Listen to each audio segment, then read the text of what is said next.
अस्सलाम वालेकुम बच्चों। आज की कहानी से हमें सबक मिलता है वक्त पर काम बरकत के दाम।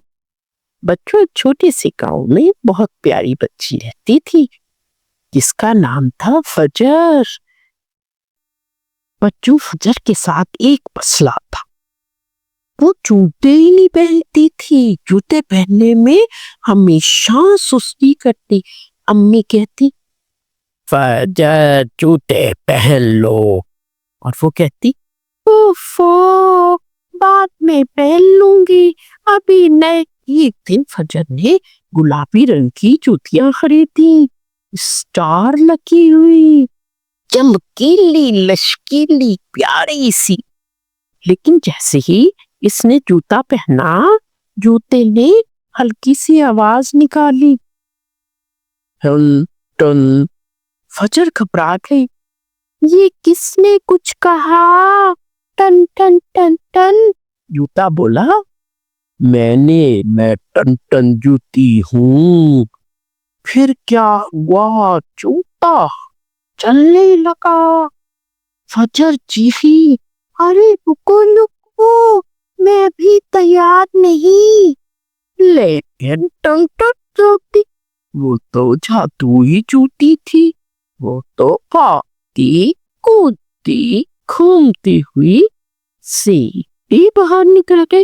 रास्ते में जूती को एक चूजा मिला। जूती ने इसके गिर्द गोल गोल चक्कर लगाने शुरू कर दिए। चूजा बहुत खुश हुआ और ची ची ची ची ची ची करने लगा।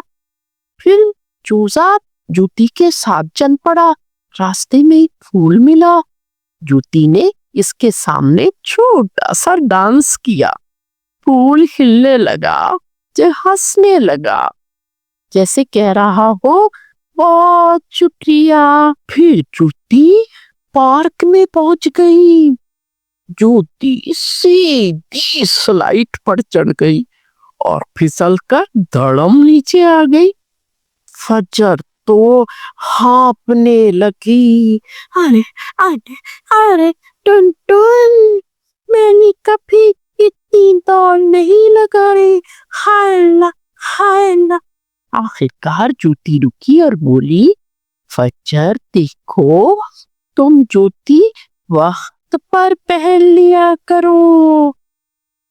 फजर ने हंसते हुए जूती को गले से लगाया, जैसे इसे दोस्त बना लिया हो, और कहा, अब मैं जूती वक्त पर पहनूंगी।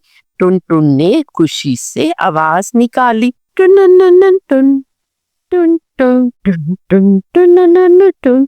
तो बच्चों, आज की कहानी से हमें सबक मिलता है कि हर काम वक्त पर करना चाहिए तो काम में आसानी हो जाती है। वक्त पर काम बरकत के दाम। बच्चों, अगर आपको मेरी कहानी अच्छी लगी हो तो मेरे चैनल को सब्सक्राइब करें और वीडियो को लाइक करें।